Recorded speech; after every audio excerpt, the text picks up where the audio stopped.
हमारा पड़ोसी देश नेपाल, जिससे हमारे रिश्ते बहुत ज़्यादा अच्छे हैं और भारत नेपाल की यहाँ पे जो रिलेशन है इसको हर कोई पूरी दुनिया जानता है।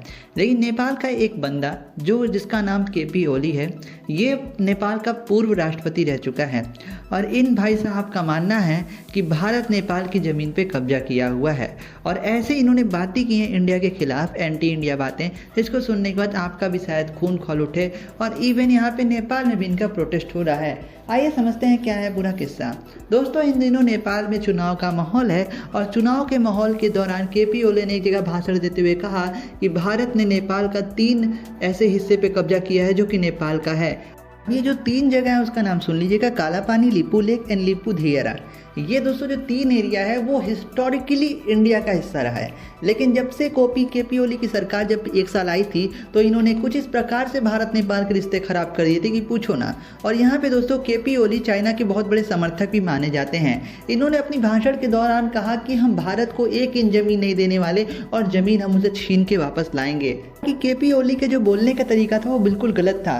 दोस्तों, ऐसी बात नहीं है कि नेपाली लोग इस जमीन को नहीं चाहते हैं, ये है तो भारत का हिस्सा, लेकिन नेपाली लोग मन बढ़ई करके कहते हैं कि ये हमारा ज़मीन है। लेकिन नेपाल की सरकार कहती है कि हम भी इस ज़मीन को चाहते हैं, लेकिन हम भारत से ये ज़मीन बातचीत करके सॉल्व करना चाहते हैं और इस मैटर को हम जल्द से क्लोज कर देंगे। लेकिन केपी ओली का कहना है कि हम किसी भी हालत में ज़मीन नहीं देने वाले हैं। भाई देना क्या है, जब वो तुम्हारा ज़मीन है ही नहीं तो तुम दोगे क्या हमें, वो तो हमारा ही ज़मीन है। अब इसके बाद दोस्तों यहाँ पे बताया जा रहा है कि भारत ने इस प्रोटेस्ट को देखते हुए एक बहुत बड़ा मूव लिया, जहाँ पर 80 किलोमीटर का एक रोड बनाया गया जिसके जरिए कालापानी लिपू लेक को कनेक्ट कर दिया गया है।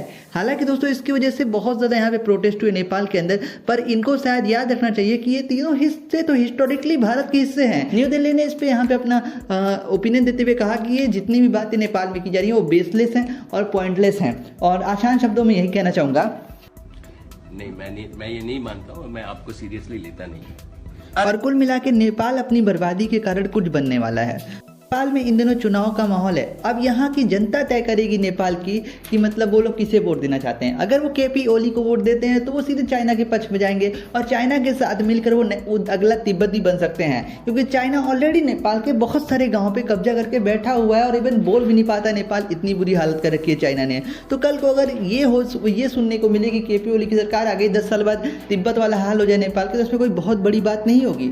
और चाइना का साथ जिस देशों में दिया है, चाहे पाकिस्तान देखो, श्रीलंका देखो, आज वो कबाड़े की हालत में हो गए हैं। तो अब इनका मर्जी है, जो बनना चाहे वो बने, लेकिन इतना तो याद रख लें कि भाई तुम्हारी जमीन थी ही नहीं तो तुम दोगे क्या हमें। तो ये बेसलेस बातें कर ये लोग बस पॉलिटिक्स अपना चमकाना चाहते हैं और कुछ नहीं, और इनकी बातों को सीरियसली मत लेना।